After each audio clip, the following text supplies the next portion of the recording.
বলো। আমি পাশা পেয়েছি বেহুলা। পাশা? পাশা? বেশ, তাই হবে গো। তবে সেই পাশা খেলে আমরা এই নিশি যাপন করিব, কেমন?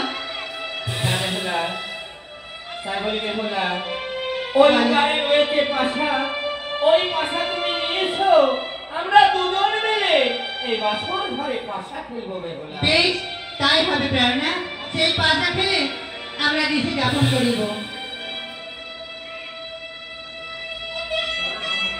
ওরে পাশা, পাশা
দেখো আমাদের যে ধর্মরাজ আছে ওই ধর্মরাজকে ডেকে ধর্ম সাক্ষী রেখে আমরা দুজন মিলে পাশা খেলবো। বেশ,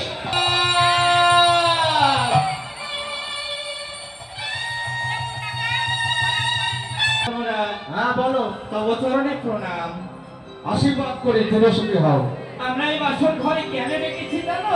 আমি কেমন করে বলবো? এই দেখো, এই বছরে আমরা স্বামী স্ত্রী দুজন মিলে পাশা খেলবো। বেশ, পাশা তাহলে ওদের বৃথা দ্বন্দ্ব বেঁধে দিতেও পারে খেলাতে। হার জিত বলে তাই আমাকে সত্য সাক্ষী দিতে বলেছে। আমি তো মিথ্যা কথা বলবো না। না না আর একটি কথা, বলো। তোমরা দুটো সাক্ষী দিয়ে যাবো। বেশ ধর্মরাজ কোনো মনে হলা এ পাশা হস্তে তুলে নাও, আবার পুনর্বার পাশা চালো। দেখো হ্যাঁ এ পাশা ধর্মরাজ বিচার করে বলবে কার জিত কার বেশ, হার। তাই বলেছে। হ্যাঁ বেশ, তাই হবে ধর্মরাজ। এইবার ধর্মরাজের চরণে হলা প্রণাম জানালো পাশা।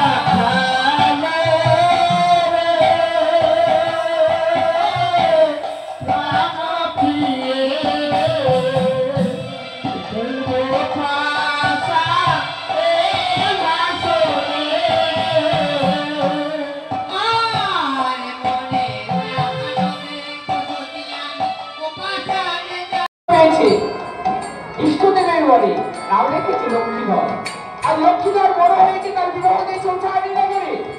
উচ্চারী নগরে না রেখে রেখেছে চম্পলায়।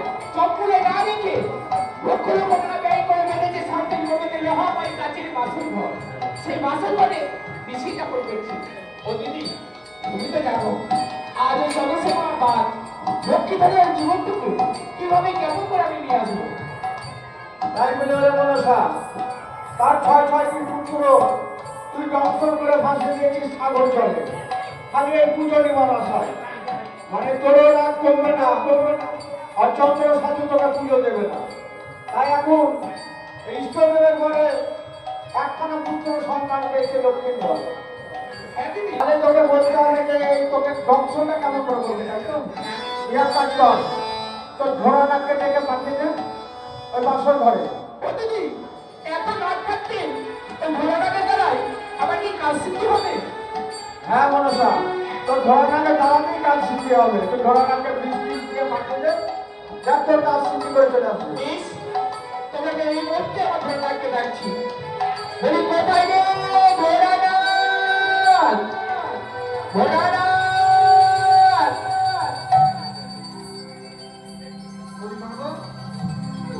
তবে তোর ঘোড়া এসেছিস বাবা ঘোড়া, এই মস্তকে নিয়ে হাত পরিপূর্ণ আশীর্বাদ। তুমি আমার কি জন্য ডেকেছো মাগো? ঘোড়ারি আমি যে বিপদে পড়ে রয়েছি, কিন্তু আমার সন্তান আজ আমাকে এই বিপদ থেকে তোকে উদ্ধার করতে হবে বাবা।